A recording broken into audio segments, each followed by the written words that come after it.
शामिल करते हैं। मेहर लियाकत की रिपोर्ट के मुताबिक साबिक सदर और रहनुमा पीटीआई डॉक्टर आरिफ अलवी ने मौजूदा आईनी तरमीम के बिल को आइन की तदफीन का बिल करार दे दिया। अमीर जमात इस्लामी हाफिज नईम उर रहमान से मुलाकात के बाद मीडिया से गुफ्तगू में साबिक सदर आरिफ अलवी का कहना था कि ये पाकिस्तान के आइन के अंदर तब्दीली लाना चाहते हैं। ये आइनी तरामीम का बिल नहीं, तदफीन का बिल है। आइन की तदफीन का बिल बेइंतहा खतरनाक है।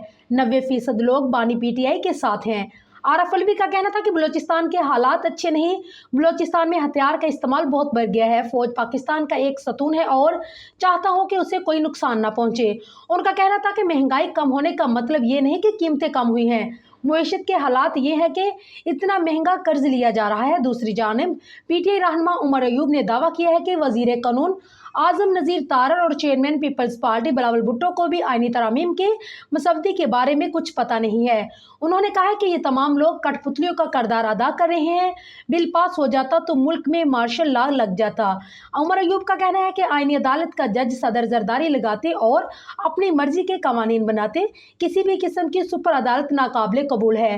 ख्याल रहे कि सुप्रीम कोर्ट और हाई कोर्ट्स के जजेस की मुद्दत मुलाजमत में इजाफे और नई आईनी अदालत के क्याम समेत दीगर तरामीम की मंजूरी के लिए गुज़िश्ता दिनों कौमी असम्बली और सेनेट के इजलास तलब किए गए थे।